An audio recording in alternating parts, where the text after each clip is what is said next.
This month has been incredible as we had a lot of new experiences and excitement. So much happens here at GIT that it can be very challenging sometimes to share all of our activities and learning experiences. So, here's April for you at a glance. At the beginning, we had our baby lambs, which we sadly lost in a dog attack right before Passover. However, Passover was so meaningful as we were able to observe it with everyone here at GIT and with a couple other believers as well. And we were able to do some random stuff like bottling last year's wine, making kale chips, even laundry soap. We got 200 meat birds and lay-in hens.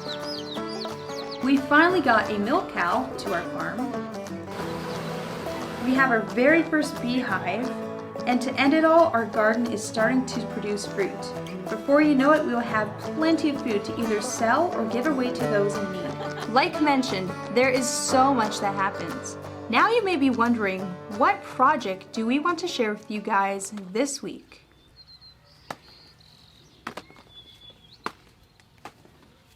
We are picking olives.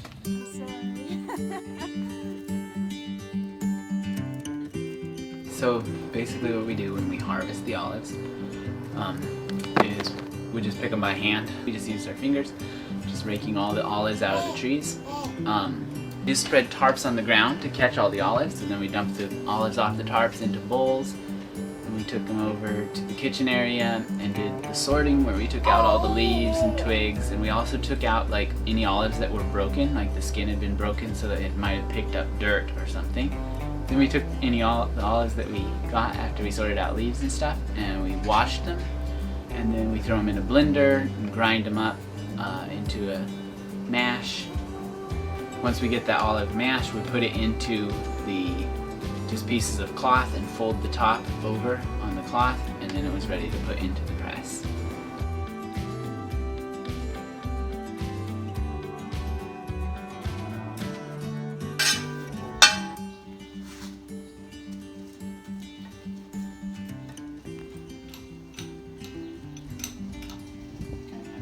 What we see coming out right now is just vegetable juice itself, hardly any oil. See the droplets of oil on top of them. So you just leave it to sit for a while, and then all the oil comes to the top. So basically I'll either skim it off with a ladle, or I'll have a jug with like a valve on the bottom and just drain off the water and keep the oil in it. So basically after we press the olives, we catch it all in these big pots. And obviously I got some other fluid. You can see how it's already separated here. We've got the oil on top and the other fluid down here. So all we want is that oil. This is just waste fluid. So with this, some of this I can separate easily with a ladle, and I'll just scoop it off and put it right into this jug. And basically it's just kind of like taking cream off of milk or something. You're just scooping it off the top. So some of the oil I put into this jug as well. We have this nice setup here with this jug that's got an actual a valve on the bottom. So basically the oil will be up here, and you can just drain off any fluid that we don't want. Basically I just let it go until it runs clear. That's oil. So that basically washes out everything we don't want. Okay, so this is actually some of our filtered oil. Basically all we did is we just ran it through a coffee filter. So this is actual good oil that we can eat, use in cooking and stuff.